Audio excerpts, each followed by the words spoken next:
What's up, guys? How y'all doing today? Happy Friday.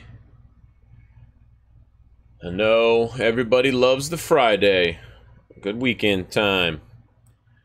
See what the BTC does. We'll get into that here in a little bit. Got some good articles here I'm going to cover before we go into the TA. Some pretty, I don't know if I'm going to call them bullish, but they're pretty awesome. Let's jump right into it. Noiz owner, which is the New York Stock Exchange. If you didn't know, this is a picture of it right here. Bitcoin could be the first worldwide currency. That's interesting. That would be pretty wild if it was. I'm not sure how your feelings are on worldwide currencies and the one currency or a world currency. It's a little scary sometimes. If you go deep into that and put your conspiracy hat on. But it's interesting he's coming out and saying that, though. That's serious. Nicey, gigantic, largest exchange on the planet there. Alright, let's move on.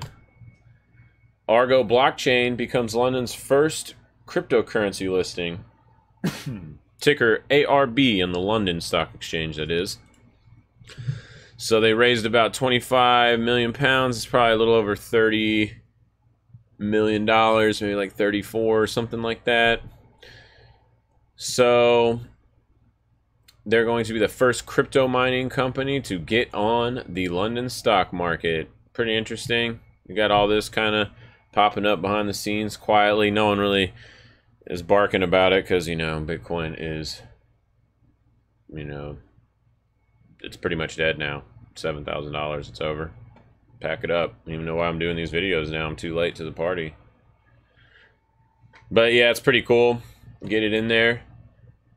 I got another interesting one coming up we're going to talk about here in a minute.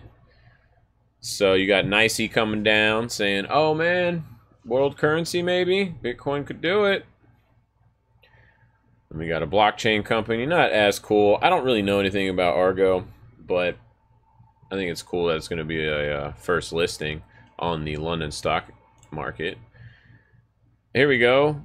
Let's go to another exchange, Coinbase, a newer one. They are exploring, I think this is just from a little bit ago, but it's confirmed now that they are, because they were like, oh, we're going to do all these coins, and then the next day they're like, no, wait, no, we're not. Who told you that? So here's a list of all the coins. Most of them were the ones that we saw before. Bitcoin Gold is pretty funny. Oh, look at that Dogecoin, guys. You know you love the Doge. Telegram's on there. That's interesting because I don't think they call it Telegram coin. Is that the Kin token, I believe, if my memory serves me correct? Let's go ahead and look at that. I can't remember. That's for some app. It might not be. Oh, that's for the Kick app. Sorry. Just wanted to clarify that. Might as well, you know, we have the info right here at our fingertips. So that is for the chat app Kick, not Telegram. I guess Telegram did like a ICO, but I thought they didn't. I thought they canceled it. Not sure. Interesting that's on there though. Foam, never even heard of that. Oh, there's Kick too right there. Monero, Tezos, Steam, that's cool. I like Steam. Sia Coin, Wan Chain, that's a little surprising, I will say. And since they did also, they said that they're going to add a number of undisclosed ERC20 contracts. They definitely going to do that with that recent purchase of, oh man, what was it? It's like a wallet or something like that that allows them to get into that. But yeah, so Coinbase is running fast, guys. They are running fast. Oh, there's NEM. That one has been sleeping on that one a little bit. I'm re-diving into New Economy Movement. The symbol's XEM. It's been around for a long time. And apparently, I'm going to go into more detail on this on a different show, but apparently NEM is what the Petro out of Venezuela is based off of. Isn't that interesting? All right, let's keep going. Man, this is just like the day of good exchange news. ICE, which is the Intercontinental Exchange, they do a lot of volume. They are one of the big boys in the game. They are publicly traded too, ICE on the NYSE. They are a leading operator of global exchanges, clearinghouses, data, and listing services. Yeah, they pretty much do it all in the finance world. Now they're planning to form a new company called Bakkt, B-A-K-K-T, which is intending to leverage Microsoft Cloud solutions. I'm imagining Azure and the blockchain, all that, because that's been kind of blowing up a little bit for them, to create an open and unregulated global ecosystem for digital assets. Pretty serious. I'm not sure if I like the name Bakkt, but it's definitely an interesting choice. So, also, the new company is working with a marquee group of organizations. Look at this, guys. Microsoft, Starbucks. That's correct. The coffee place that's not that great. Sorry if y'all really love it. I think it's pretty overrated. Starbucks. To create an integrated platform that enables consumers and institutions to buy, sell, store, and spend digital assets on a seamless global network. That's huge, guys. I mean, hate Starbucks, love them. That doesn't matter. You cannot deny their penetration into the coffee market and also the global coffee market, that is. So I think that's pretty huge. It's almost like Starbucks is very quietly saying, yeah, we're getting into the cryptocurrency space. So that's pretty cool. Also, if you remember, they were one of the first ones to kind of get the mobile app thing going, where you could do credits, and then it became like a cool thing to pay for the person in front of you with the app and all that. So they're going to be a nice on-ramp for some crypto action, guys. That's pretty awesome news. I've been waiting for ICE or somebody like that to say that they're in it. Everybody else is kind of announcing it. NYSE, Nasdaq even announced it, so that's cool. It's just inevitable, guys. Crypto helps these types of businesses in so many ways, and they just are now kind of realizing it. Some of them, I would think. So yeah, see, they say blockchain technology holds tremendous potential to enable new business models and trusted ecosystems. Yeah, it's going to remove lots of jobs kind of that they have, I think. Like if we think about what electronic trading did, right, in the 90s when it really started taking off, you go to, there's not even people on the floors now really trading. Like the CBOE and like the options trading floors are pretty ghostly compared to their former selves of having, you know, thousands of people screaming and paper everywhere. Like looks like a damn Mardi Gras party after every shift, you know, just blowing in the wind. But yeah, it's awesome. All right, let's go into, this is pretty crazy. Didn't really see this one coming. High Times is to be the first, or they're trying to be, I guess someone could technically beat them, IPO to do equity crowdfunding accepting Bitcoin and Ethereum, and they're doing it through a process under Regulation A+ of the Jobs Act that specifically mentions equity crowdfunding processes. And apparently that let companies do crowdfunding up to 50 million without having to be, you know, from the public, without being, you know, accredited, etc., and all that fun stuff. So High Times is wanting to be on the forefront kind of this. They talk about how they're, you know, they've been in the game for a long time, that they've been kind of aggressive, and you know, they're kind of, I guess, aggressive might not be the right word. They're more like pioneers in the space, you know, making a weed magazine in culture, and so they're seeing crypto as a huge culture. And man, guys, I don't know how these guys, how there's not apps already all over littered in Denver and all these states that have rec and marijuana legal. I mean, they can't even bank with like Wells Fargo and the top guys because, you know, they don't want to take the risk of it, but which is silly, but I get it. it makes sense on in a legal perspective if you are that large. But man, why has no one just built that? I know there's a lot of weed coins out there, but I mean, they could just be using Bitcoin, you know, or Dash or Monero would be pretty cool for that. But apparently, there's no date. I tried to look around on other articles too to see if there is any date for that. They're kind of saying Q3.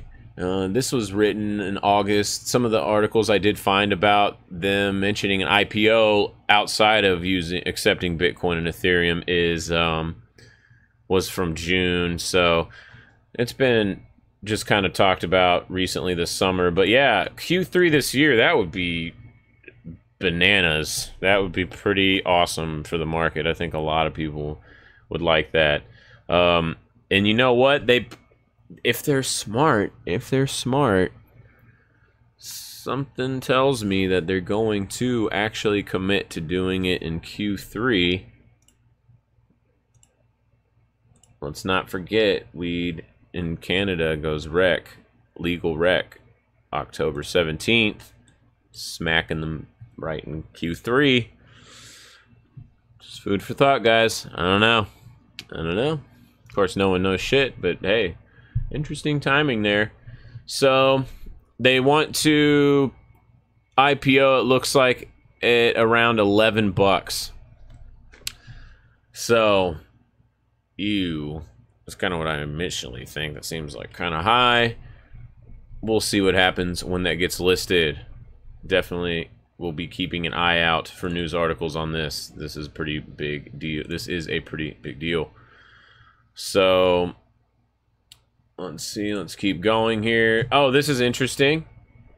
So, the UBS, which is a very large, respected, amazing banking financial institution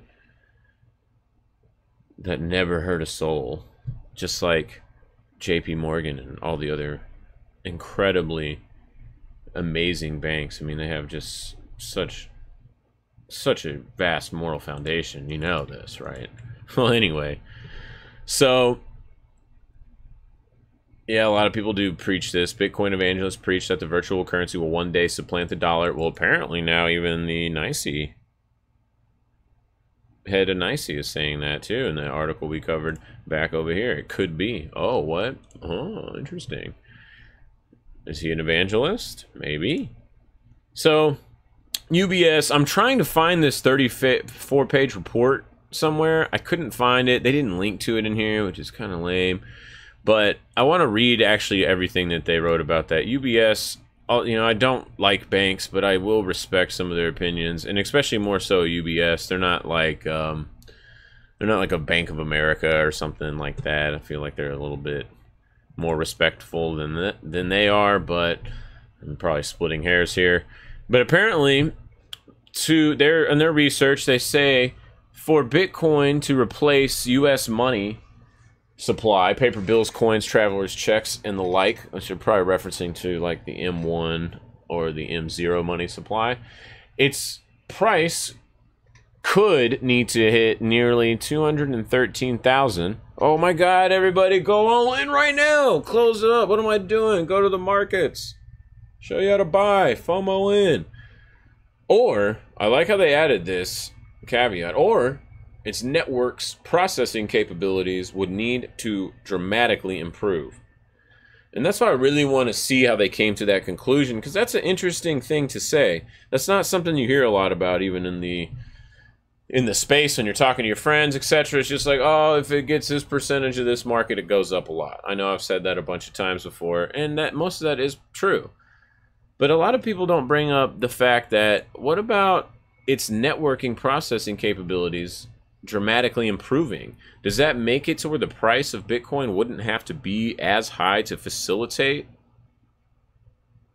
throughput like Visa or comparable or something like that?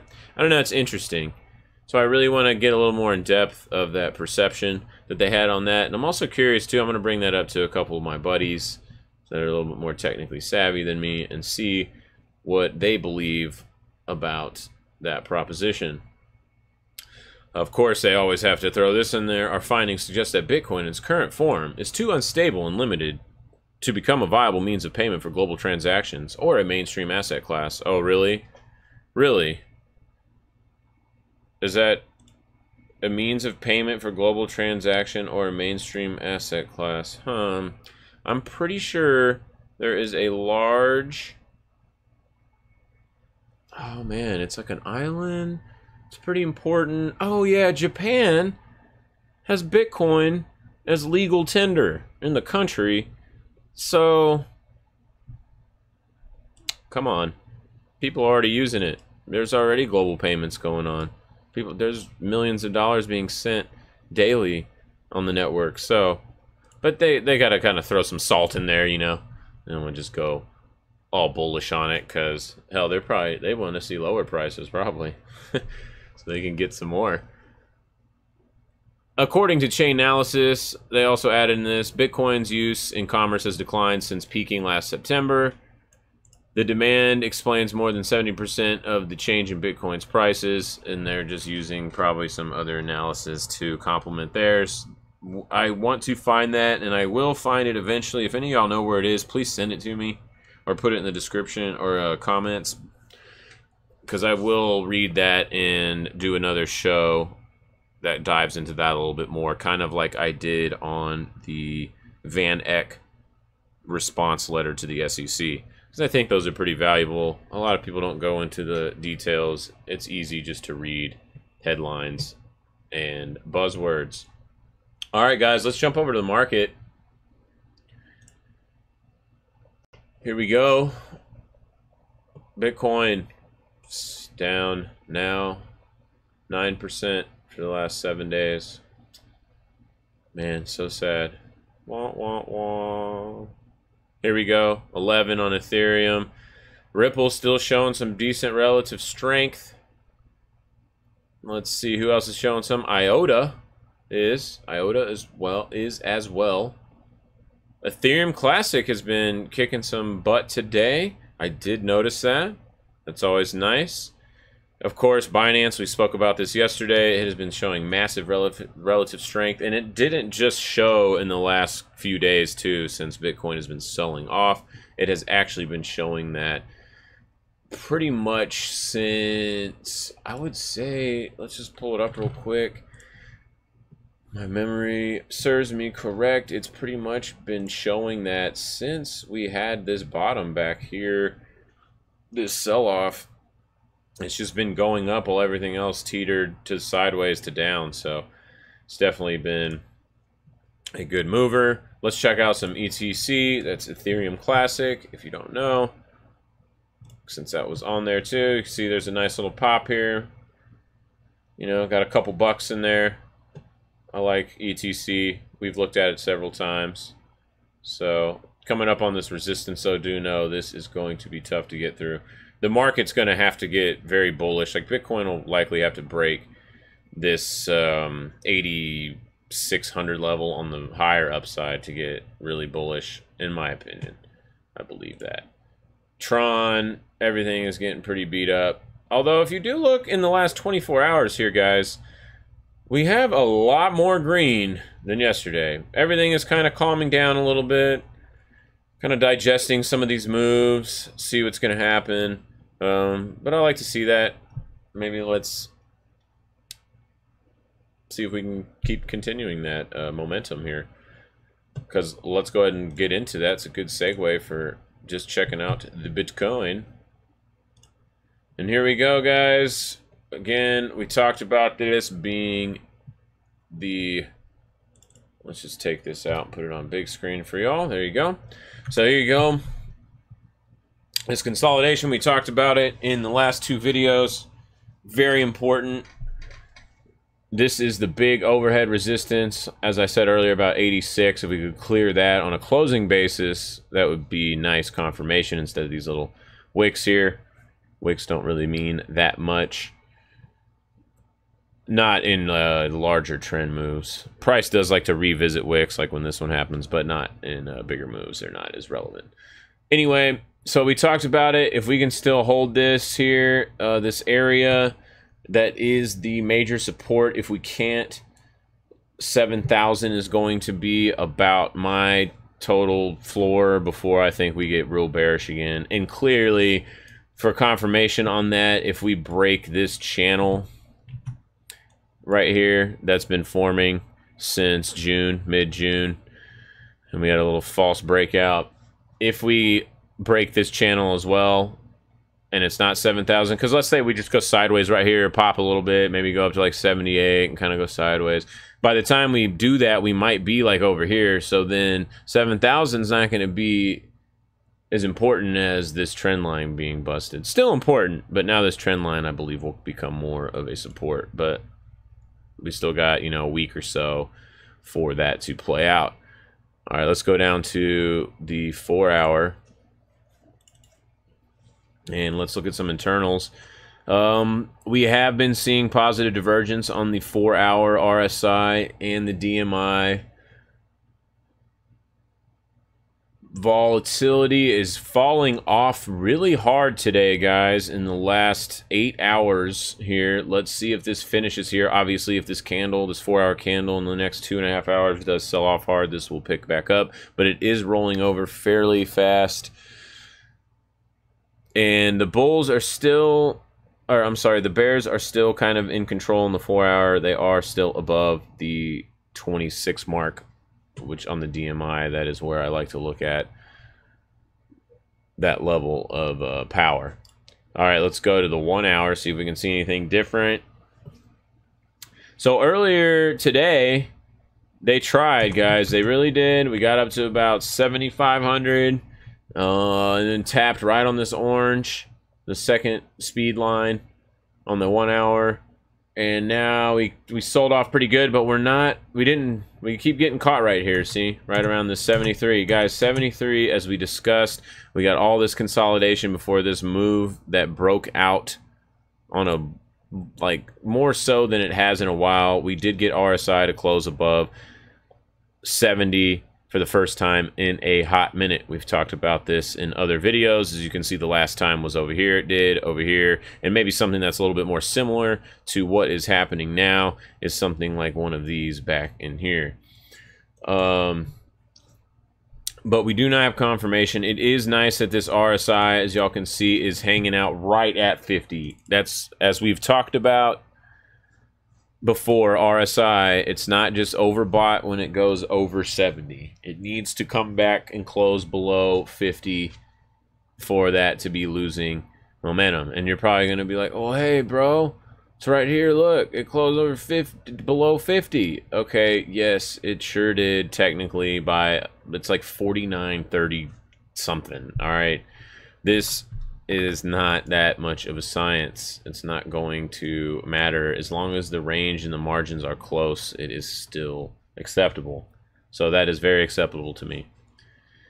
Let's look at it on the, oh, back to the hour. So let's see if we can keep doing this little pattern here.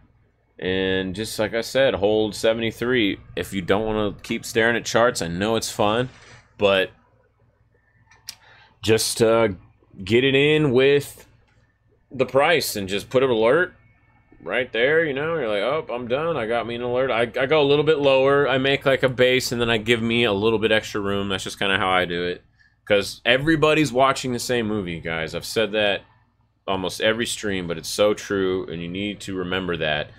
Because if, like, just because it just bounces all here and everybody does it, see how they like tested it again and scared everybody and then ripped their faces off. And then it happens to the downside too, both ways. It happens constantly. It's happening here, depending. I'm just using these shorter moving term averages as a just an example of that. You can see it with trend lines, all kinds of stuff. That's why these wicks usually get formed in tails, guys. So right here, it's trying. Look, everyone's like, "See, I told you it's gonna break out." It drops like 200 bucks, and all of a sudden it just gets bought back up, and no one cares. So do be aware of that. That's why I give myself that little extra cushion. Because not everybody is watching the movie that I'm editing, right? We're all watching the same one, but I'm editing mine slightly and giving me a little bit more fun room, I like to call it. So on the hourly, though, the bears kind of did get a nice little move here. Nothing big enough to be a huge deal, though. Again, here's the RSI on the hourly over 50. It's coming up. Let's see if we can stay kind of going up this trend line, which is on there. But it kind of did break it. Actually, it did. So, you know what, guys?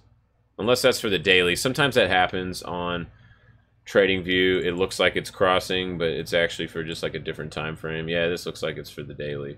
So, all right, we'll leave that one on there then for the daily. That looks nice. Look at that. It crosses right where the 50 is, too, before we lose momentum. We are in a critical zone right now, ladies and gentlemen, and we have been for the last 2.5 days.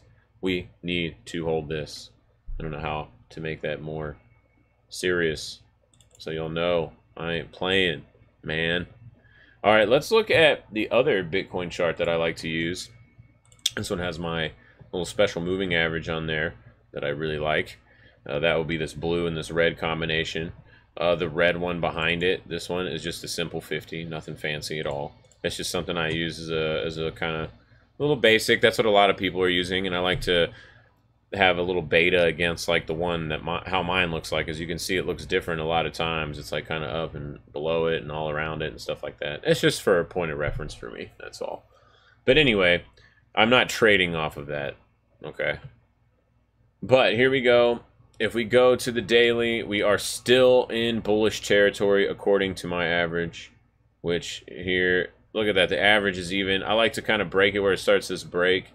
And look at that, it lines up to here, like, boom. Like, let's say it was back over to, I guess you can't really do that because this is actually offset, so that's not going to work. Never mind.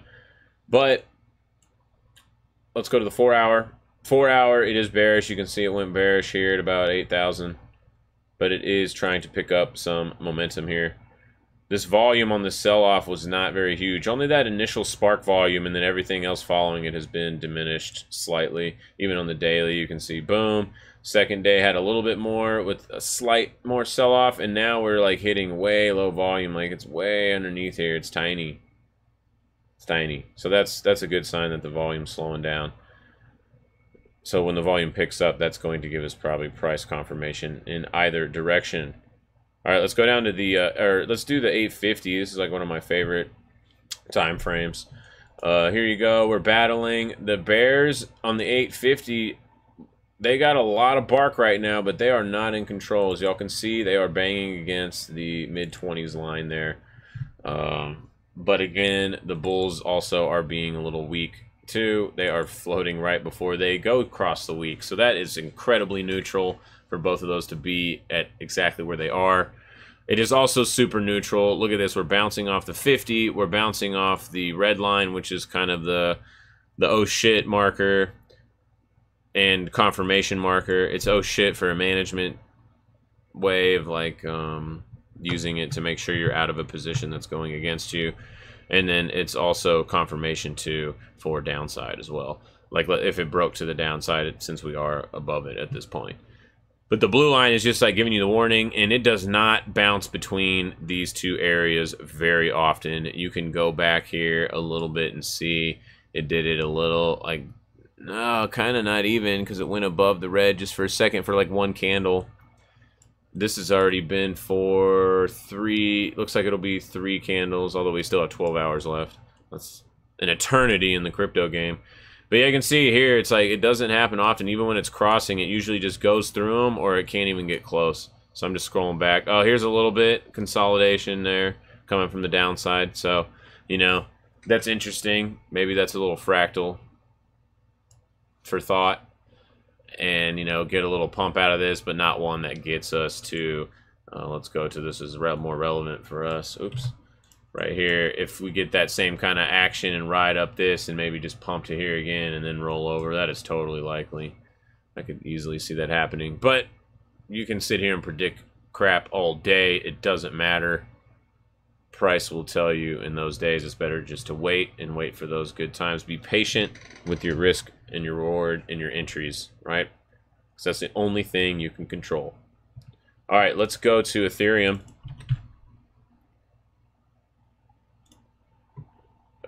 Same kind of damn boring chart. I'm leaving this here. Usually I do take these off. Y'all have seen when the trend lines get broke.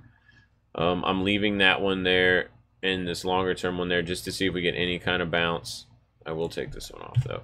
See if we get any kind of bounce and see if this turns into resistance. That's the only reason. Bears do have slight advantage on the daily on Ethereum. That has kind of been the case too, guys. We've been talking about that a lot with this kind of just magnetizing around this trend line, and then it was doing good. Sine waves, like if you think of a sine wave, it's like up. Or let me draw that on there just so you get a better visual. So it's kind of like whoa, whoa, whoa, whoa, right? Well, it missed out hard right there. It was done. So kind of the same boat on Ethereum, ladies and gentlemen. It had a hard dump. If you bought that, that was probably good. Got some good volume down there, and a little bit less volume than these bigger sell-offs. So that's interesting. It does on the let's see, in the 4-hour. Yeah, again, you're seeing the bears are getting pretty exhausted today. So let's see if we can get some follow through on that. Let's go to Litecoin. It's probably going to look it looks just like Ethereum. They've been looking at almost exactly the same kind of fall off. The fall off is actually a little bit more noticeable here. The bears, if you can see how they come down and go flat while this still kind of sells off. So they are definitely losing momentum. There's slight divergences here, positive divergence, and look at this on the volatility, just got sucked out today. Just falling off. We're back at lows here. If y'all look at this, if y'all see that horizontal up here at top across the board, we're pretty much at the lows of the volatility. So that's interesting. I guess I'm going to check out Litecoin on the Bitcoin pair. You know, just for you guys. But I do not look at Litecoin in the Bitcoin pair. Trying to find Bittrex. There it is. It just doesn't look good to me. When has it ever looked good? I mean, maybe down here, but I don't know, man. I just don't find that much utility in it at all. So there it is. But let's just say I did. Let's assume that. It looks terrible. Looks super bearish. Finally, on the 4-hour, we're getting a little bit of love here, right? We'll see. And like we haven't had this much love in 2 weeks. So yeah, because you go back out to the daily and it's just like, couldn't even get close to this yellow short term. It's just like, oh my God, I can't do it. Let's go on the 850. Yeah, barely getting some love right here. So we could be having a little pop maybe to the orange, a little 10% or something on a Bitcoin pair. We'll see. Again, it is showing a little bit of this same kind of strength where I was just talking about, excuse me, where the bull or the bears are running out of a little bit of momentum. They're not running near as fast. Let's look at it on Litecoin and ETH over here too, real fast. Just super fast. Yeah, bouncing on the trend lines. Look at that. Boom, boom, boom. Couldn't make it, couldn't make it. And we talked about that in another video, that this was very bearish for me. I was like, man, it's good, but it's like, come on, do something. Especially when you have Bitcoin going up. So, relative weakness in Ethereum and Litecoin. Yeah, nothing really looking great on Ethereum. Just kind of, I think everything's just kind of watching the BTC at this moment. Let's go check out some NEM, New Economy Movement. So I was talking about this with my buddy the other day, and we found out that the Petro, which I mentioned earlier, so we're kind of looking at it, the Petro is built on top of New Economy Movement. Wow, right? No one's taught. I haven't seen that really in an article. You got to dig deep for that, especially here in America, because it's like, oh, ban it. Trump's banning. You can't buy some ICO, man. That's crazy, man. Especially from Venezuela. Well, why the hell not? And how are you going to stop it, too? It's like file sharing. Y'all know you all do it still. Napster getting busted didn't scare y'all. It's bigger than ever. Hell, Tron even teamed up with, we'll go look at Tron here in a second. Tron teamed up with BitTorrent recently, and so, which is an interesting move.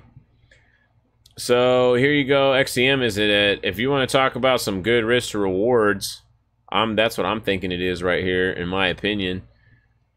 Do what you want with your monies. You'll probably lose it. That's okay. It's part of learning. But it's no one's fault except for your own. No one made you click any buy buttons or anything. Remember that all the time. You can sit there and blame everybody for everything. But personal responsibility.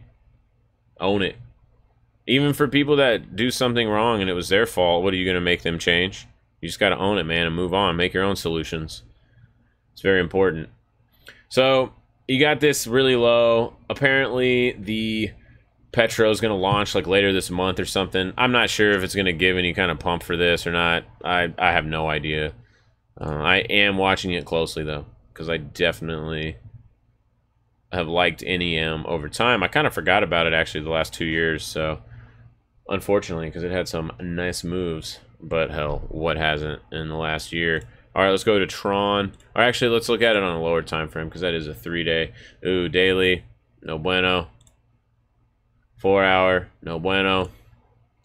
1 hour, poquito bueno. It's just a little bit. Just a little bit. Yeah, I just wanted to bring that up because the Petro. Check it out. There is some food for thought for you guys. Let's go to Tron. Or do y'all want to look at XCM on a dollar pair? Yeah, we definitely do. Oh, okay, cool. We're going to do that then. Here you go. There's a dollar. Oh, okay, on the dollar, it looks similar, but, you know, it's showing the same type of thing, which I like to see on dollar and Bitcoin pairs when they're showing resistance areas or support areas in the same location, even though the charts might look slightly different. But so that's pretty good. There you go. Again, food for thought, guys. All right, let's go to Tron.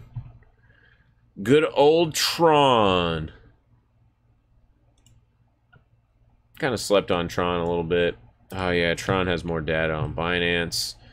Must forget that usually the default is for Bitfinex, or not Bitfinex, or Bitfinex or Bittrex. Bittrex for alts. So here you go, Tron. Oh gosh, Tron is just so beat up. There is nothing really saying, hey, it's awesome. I guess you do have some slight positive divergence right here from July 23rd. So from here to this low, but I mean, guys, you got this wick down here, and it's pretty much where these lows are too. So that's not, it's not super telling. One thing that is more telling to me is that, let me double check on this. Oh, don't have my horizontals on there. Let's just put them on real quick. So you do have DMI is, it's not diverging that much, but it's not going down as fast. The bulls are kind of trying to defend. On the daily, though, the bears are, there is slight divergence there, but they are still over that mid-20s level that we like to see for strength indication. So one thing to note is that, and another is this volatility, though, is interesting, as it's been selling off, you know, almost 50% from when volatility never broke this high. That is definitely interesting. Sometimes I think about coins, like normal distribution patterns look, you know, different. They look kind of something more like, you know, something like more like this guy, right?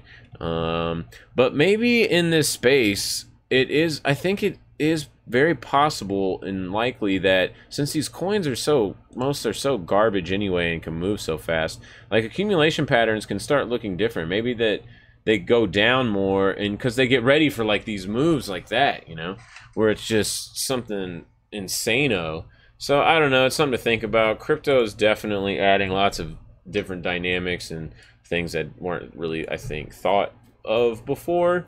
And not to say that it's going to innovate and make everything the best ever, but more so that it's just opening the mind a little bit. It's like some crypto acid, right? There you go. Let's check out Tron on a 4 hour. Okay. Let's actually look at Tron with my moving average here. Just to see. Tron. Oh, wait, we're on Bitcoin. Let's go back to the Bitcoin pair. Yeah, still kind of the same. Doesn't look too hot. Nope, on the daily. Yeah, it's just... On the hourly, it's just starting to get a little bit of love. So, I don't know if that BitTorrent thing is going to save them. BitTorrent is a pretty big deal. So I guess it really depends on what the use case is and how they actually integrate it into the marketplace and for the end users.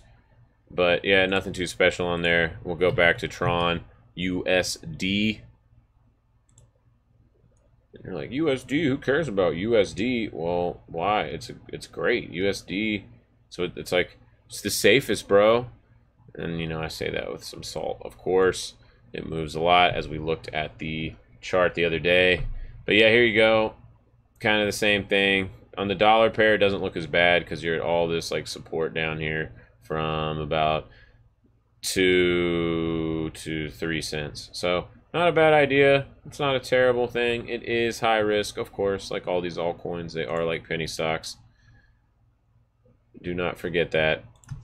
All right, let's see what Facebook finished out the week for. Let's go to some traditional equities. Yep, just chilling right there, guys.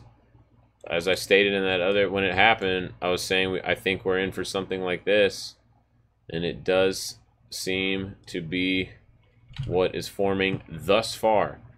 Yeah, kind of this is bouncy down here, play around, pop up, scare people again, and then go to all-time gap highs, because that's how tech does it now. So on the hourly, it's starting, it just got above the red, so it is saying a trend change is happening on lower time frames. 4 hour though, we are still far away from it. So, but it's something I am definitely keeping an eye on. You have this long-term blue trend line that I have on here, this channel that goes all the way back to when it first gapped up and broke out all the way in 2013, guys.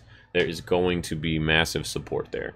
If it breaks that, though, I would say look out for probably another flash crash to about $1.50-ish. So I'm actually going to go ahead and put a downside alert on that.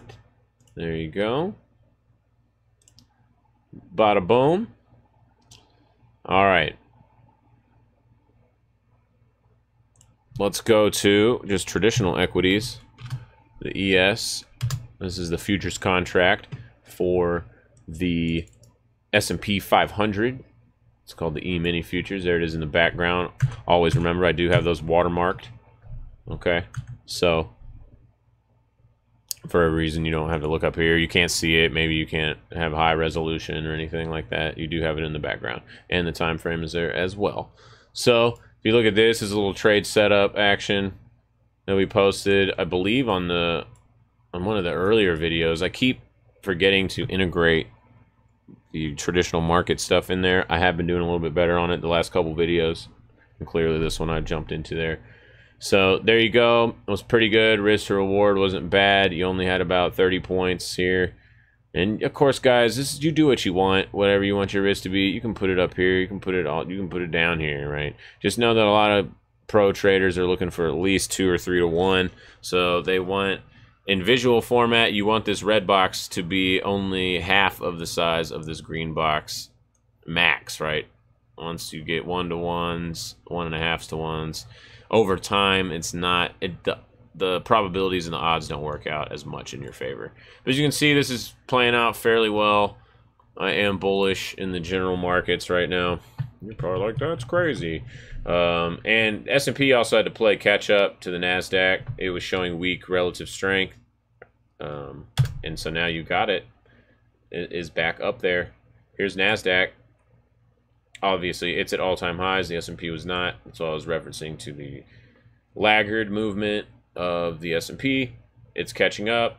Let's see if we can get above this about 7,500 level on Nasdaq. Did anyone else notice that Bitcoin and Nasdaq over the last month or so or whatever has been around the same kind of price? Like if you averaged all this down like this, it's been around the 7,000s. Pretty interesting. I don't know if it means anything or not, but I did find that a bit odd. Markets are funny. All right, here's oil. I don't know if I'm gonna have to add that on there just as a commodity Oil has been showing some good strength, a little sell-off. This is also a really long trend line. It's the middle of the channel that it's been in, but you go back to 2016, early 2016 here. It is looking bearish on the daily. On the 3-day, it actually looks fabulous. 3-day is one of my favorite charts across all equities, actually, not just crypto. It is especially awesome in crypto, though, because a lot of times you can't go to weekly or monthlies, and 3-day kind of just gives you that little bit less noise that you need. On the hourly, it's acting very nicely, popping hard, dumping right into this zone, and getting right back above it. So let's use some fib to help aid us on what it needs to get above here. So that looks about 68.80, which is about right here. It's coming right onto there. That is going to be its resistance. See, and these are like times where you get good risk to reward. You can get in and wait for that price to create your resistances and all that and see what it does on the test. It likes it. This is semi-bullish. But, you know, you could take this two ways. You could take it to where it breaks above the 618 and you can get long, or you could short it at the 618 roughly if you want to be bearish and play the downside. Maybe you don't believe in this move right here. And that's perfectly fine. That's what makes a market. Don't be scared to go either side. It's good. Let's look at the Bitcoin futures contract real fast, because I do want to note that on a daily basis, this volume, since inception, again, has just gone up and up and up. And on the, here we are, looking bullish too on this price action. We are here right at the 50 though, just like on the actual price. So it's following it fairly well. That's good to know. Let's look at it on the 4-hour. We got a little bit of divergence, just like on the regular chart. The volatility on it looks a little bit higher though, which isn't too surprising given that it's a futures contract. And here we are, same kind of area though in that price action where I was telling you we don't really hang out too often in between the red and blue my mama averages. Okay, so it's cautious out there. The story remains the same. We did have, let me go to the Bitcoin. We are having a decent little pop right here in the last, like, pretty much, you know, today, kind of, in general, I would say, because we did do this, and then we beat it, and then we're kind of retracing. It looks like on the hourly, though, it is right at its 618, roughly. Let's see. Look at that, man. It's like sometimes you have to draw them, like, right at it, at about 75. Let's just round it up to 75. So, let's see if we can get over that and continue this bullish move in the longer time frames. And the shorter time frames are a little bit confused, and I'm mostly referencing the hour and the 4-hour. The hour and the 4-hour is bearish. The hour is also bearish, but it's also right at the resistance points. Like, this is important. I'm a little bullish here. I told y'all last I got long here in this consolidation. This is what I perceive as a good risk to reward spot right here. So yeah, my stop is, as I also told y'all, 72 for that. And then for protection and hedging, I will probably start hedging and doing that if we break on a daily below 7,000, or as I described earlier, outside of this trend channel, if it goes by a little bit longer in time. All right, with that said, guys, thanks for tuning in and listening. Please smash the likes, subscribes, hit the bell, hit all of them. Sub, like, bell, do it. Sub, bell, like, whatever you want to call it. And again, this is No Noiz Research with your host Z-Rex. Keep an eye on those prices, or set an alert, and go have some fun this weekend. Remember, get out of your house. It's important. Go live your life. Make friends. Do those things. Get some sun. A lot of these traders, I feel like they're super pale. They're just sitting inside all day. But, all right, let's see if this can keep pushing up here. It's looking okay. It's not great, but it's okay. We're getting defended so far. Remember, 73, 72 is our floor at the moment. All right, guys. Y'all take care. Be safe out there. And I will see y'all tomorrow. Peace.